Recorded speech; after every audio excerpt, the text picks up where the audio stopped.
Psychopharmacological and somatic interventions in OCD. I would like to divide my presentation into three sets of slides. One is on why there is need of such presentation and what is the first line management and what's the management after the first line management. Why is this presentation? I was shocked when I read this Kandasamy article which was published in 2010, which says that even now there are high percentage of patients with OCD do not receive adequate drug treatment. And Dennis in 2002 has reported that in a Western European psychiatric center, which is a university psychiatric center, the chart review had said more than 1/3 of never received any treatment, and 1 in 7 received inappropriate drug treatment, and 50% of them never received adequate treatment, that is both in dose and duration. Next comes the need for treatment, because everywhere the debate is that we are inducing disorders and we are not, there is no need for treatment. So when we need to substantiate the need for the treatment, we all know there is lower placebo response than other anxiety disorders and OCD, and the spontaneous remission in all age groups is rare in obsessive compulsive disorder. And all clinicians know the intensity of distress associated with OCD is very severe, and this biological, social, and occupational dysfunction is very, very significant. To go into the historical aspect, Shyam has already given a hint of it. Clomipramine was used around around 40 years back, and after that desipramine and nortriptyline were tried, but they were not of much use. So the hypothesis was the serotoninergic reuptake inhibition of clomipramine was helpful. Because of that, SSRIs were instituted into this management. So directly going into the first line of therapy, this is one of the area where almost all the guidelines in psychiatry had accepted one thing. It's rare in psychiatry, but this has happened. All the guidelines say SRIs, serotonin reuptake inhibitors, as the first line of treatment, and among them clomipramine and selective serotonin reuptake inhibitors are the predominant thing. These are all the treatment studies which are done to conclude this evidence. And I would quote evidence from World Federation on Societies of Biological Psychiatry. The recent update of that was published in 2008. In this, all SSRIs except citalopram and clomipramine has evidence category A, which shows that there is complete, full evidence from the published trials, and citalopram B category because it has limited evidence from the published trials. And most of them has risk-benefit ratio grading as 1, that is good risk-benefit ratio, except for citalopram and clomipramine. And we can say that optimum dose range of drug is higher when compared to the depression counterpart. And on duration, the accepted guideline is that around 8 to 12 weeks of treatment is needed before concluding that one drug is not responding, and at least 12 to 24 weeks of 12 to 24 months of treatment is needed for treatment. Okay, if first line therapy is SSRI and clomipramine, who should be chosen, SSRI or clomipramine? Meta-analysis showed clomipramine has slight edge over SSRIs, but the hinge is clomipramine studies were done in 1980s when most of the patients were drug naive, but SSRI studies are on patients who are already been treated on other drugs. So head-to-head trials are needed, and head-to-head trials showed clomipramine and SSRIs are equally effective. But this is still debated. Various authors comment on different things. But considering the frequency of intolerable side effects with clomipramine, most of the guidelines suggest SSRIs as the first line of medical management. Okay, if SSRI is the first line, which among the platter? So I would like to quote this study, which is a Cochrane review released in 2008. Here, they found that there is no statistical difference exists between any of the SSRI. Like, they are equally effective. So it depends on the clinician to select which drug will suit their patient. So let me come to the big thing. What is the outcome clinically? As a clinician, I'm worried about this. It's very unfortunate that 40 to 60% of patients has no improvement or just partial improvement with a first-line drug treatment. This is being replicated from 1993 till now. So what to do? We need to look for effective second-line treatment strategies for these people. I would divide my presentation hereafter on these topics, like say second-line management. First one would be optimization of the dose and duration. This is the first step in any drug partial response or say non-response in any of the psychiatric disorders, per se all medical disorders also. Second step is switching to a different medicine. It's debated that the second medicine to be switched towards SSRI or clomipramine.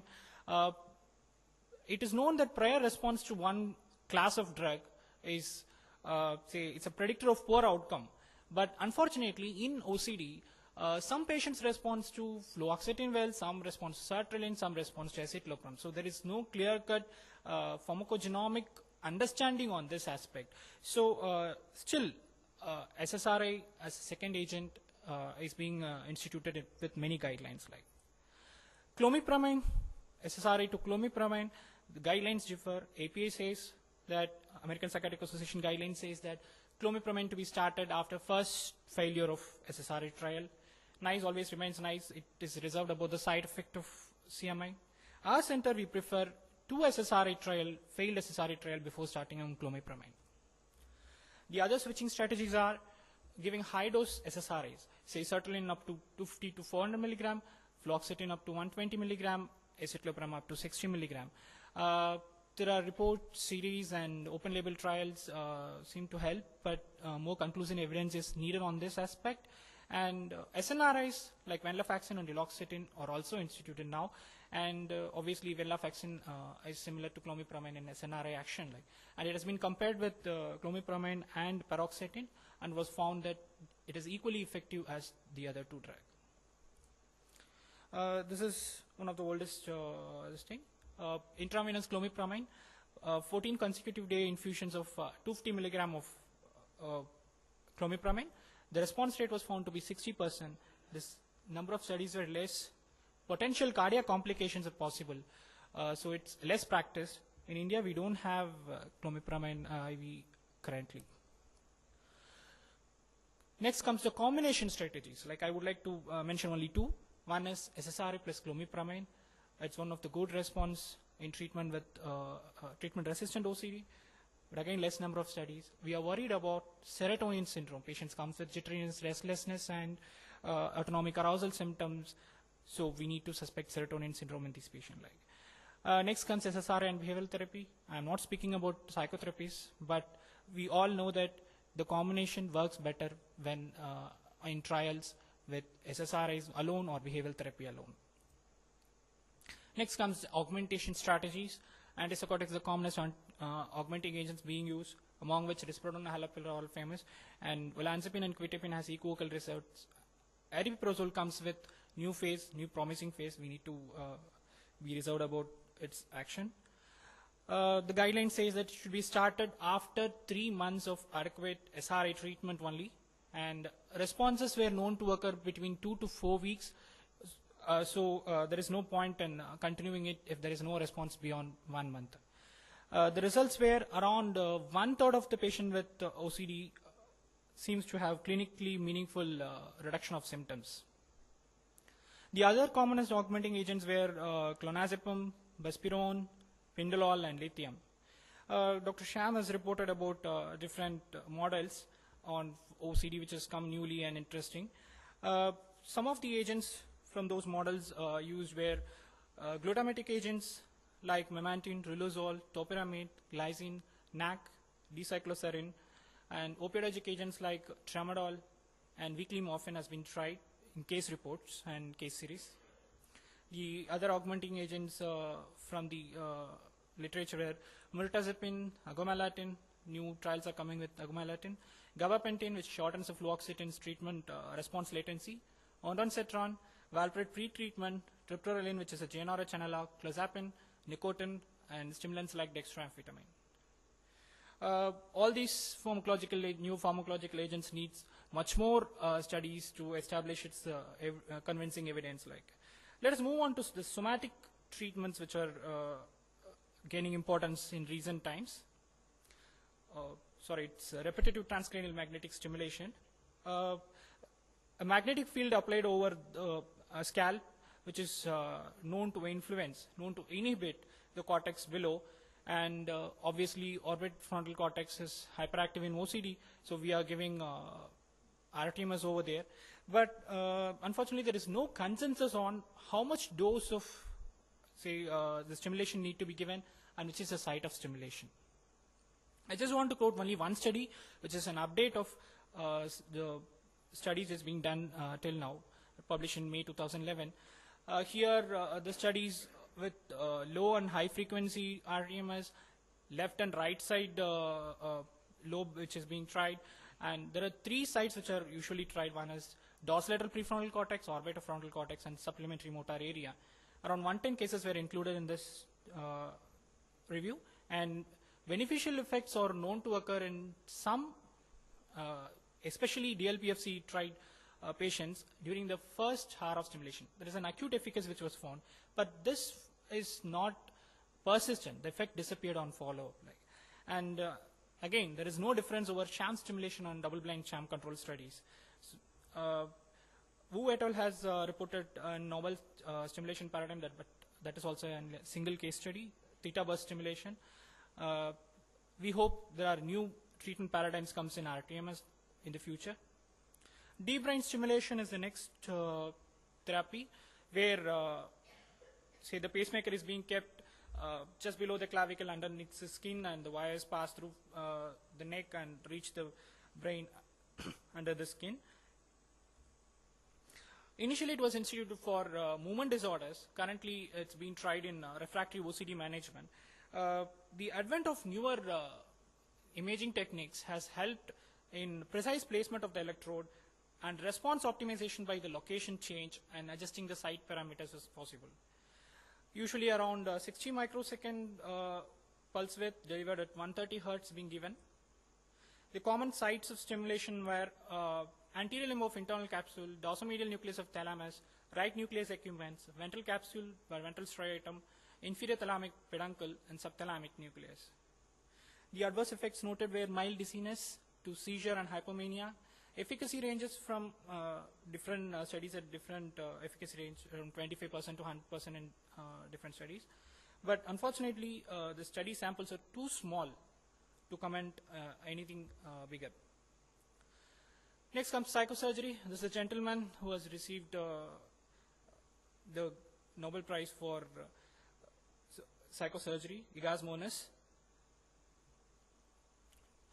Now we are into the era of gamma knife surgeries.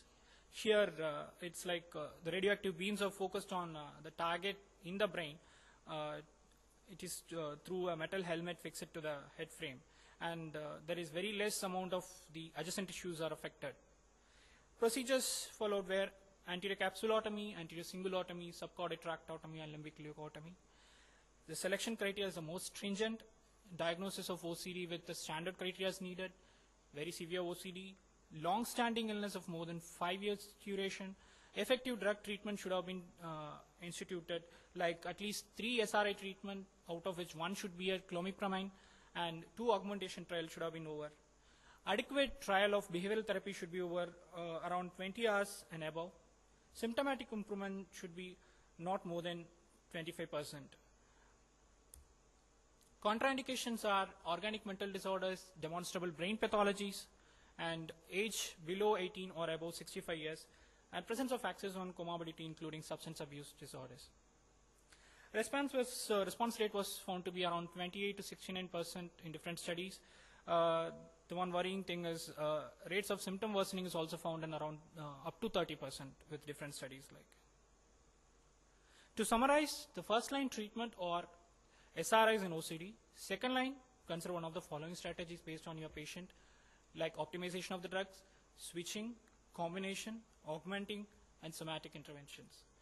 Carry home message, clinician has multiple options beyond SRIs. Only clinician can decide which is suitable for his patient. I would expect more pharmacogenomic researches to come on, to decide which pattern of symptoms will respond to which kind of drugs, like. I dedicate this presentation to all my patients and my teachers who live with OCD. Thank you very much.